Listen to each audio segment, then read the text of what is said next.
Hi, so this is the first video for our 3D platforming tutorials, and so a lot of it's kind of the simple basics for like movement and character we kind of covered in the programming tutorials, but I am going to go over some specific things that we need to put into this one, but a lot of it is going to be kind of similar. So this is just a blank project that I've created. You should create a blank project so that you have it and have access to it and save it, and then we're going to create a blank level within this project so we don't load this like massive level every single time. So we're going to go into the content drawer, and we are going to try to practice good organization with this one because it is a game. It's good to practice it, and we might have a ton of files, so we do want to organize as we go. So in my content drawer, I am going to create a new level. Actually, I'm going to do it this way. No, I'm going to do it this way. I create a new level, and I'm just going to call it level base map. I'm going to double click to open it, and it's going to have me save it. And then we're in here. It's all super dark. We're going to do our environment, basic environment like we did before in the tutorial. So I'm going to go into window, and I'm going to go down to ENV light mixer, and I'm just going to click all of these buttons at the top, close that, and now I have a basic environment. And then I am going to drag out a basic platform. I do have these assets that I have already found that I'm going to use. I'm going to pull out one of these.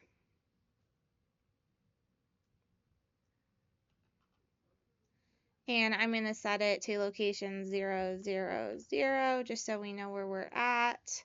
You can also pull out one from the basic shapes in here, like a plane or something like that. I'm just going to make it big enough right now for my character to stand on to start with.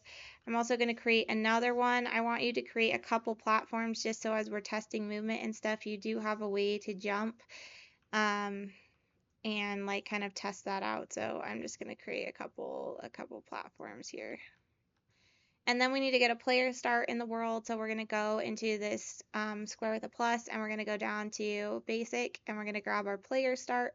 And we're going to left click drag out into the space. We want it to face the direction we want the character to start when they spawn. They won't spawn right now because we don't have a character yet, but that will be a good setup just for practicing and building our movement. So again, you can use planes, you can use cubes in here. I do have this pack imported, and I do want to show you. So you do need to stylize your game according to kind of what you want your game to be. You can look for found assets, so that's what I have. I didn't make these, I just found them on the Epic Games Store, and I will show you kind of how you can do that in a sec. You can also just use like the standard shapes and cubes and then get textures, which textures like basically an image of anything, and you can also find textures and find materials, but basically a PNG image of any like thing, like a rock surface, like a wood surface, and you can drag it into the engine and drag it onto something, and it will create a texture or a material. So that's just another way that you can stylize it. We'll talk about this a little bit more when we do level design. The level design one, which isn't for a couple, but just make sure that you are kind of thinking about how you want to design your level and that you're not just going to use white cubes. So you can use cubes, but they have to be like textured or styled in some way, or you can find some like this. If you ever want to look for found assets, and you go to the window tab, fab is now part of here, so you can do window fab, and you can pull up the Fab Store in here. You can also pull it up in the Epic Games launcher. If it's accessible on your browser, you can pull it up that way. I like this way because it adds it directly to the project while you're in the project. So this is my new favorite way since they updated it this way. And so basically, like, you can search for things like platformer down here, and you can also do more filters right here, and you can go down to price, and you can say only show free products. This is the starter kit that I'm using for the platformers, so it's super cute.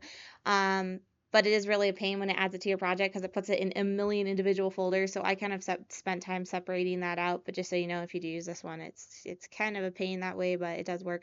But there's just a lot of free assets that you can grab, and you can use also platform sheets.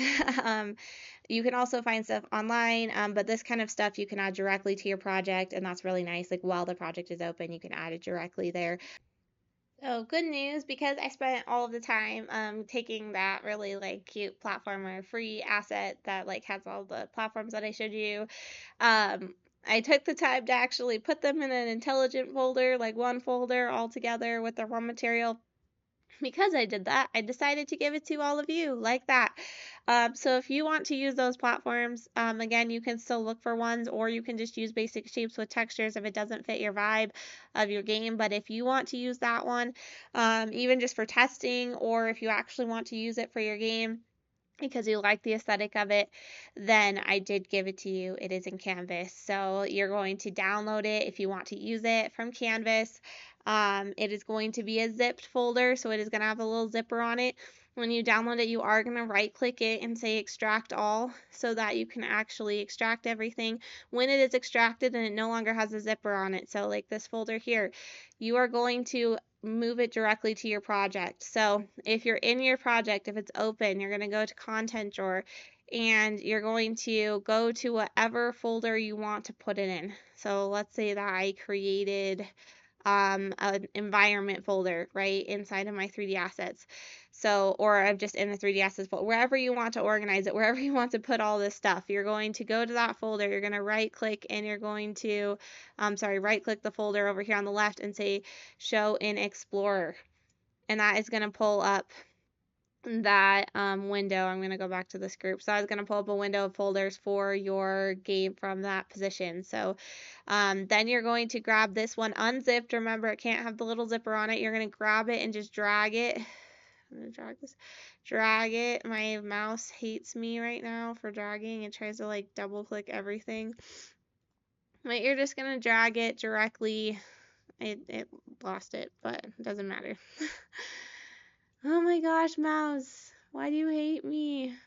You are going to drag it because your mouse will not hate you, and you will drag it over to here, and you will just drop it from your downloads into here. You'll just drop it. Make sure it's the unzipped version, because they're not FBX files like they were when we did the characters. You don't have to do any like importing thing here. It will just show up. So if you drag it and drop it, you will just have a folder with all of this stuff, and it will look beautiful and it will be awesome.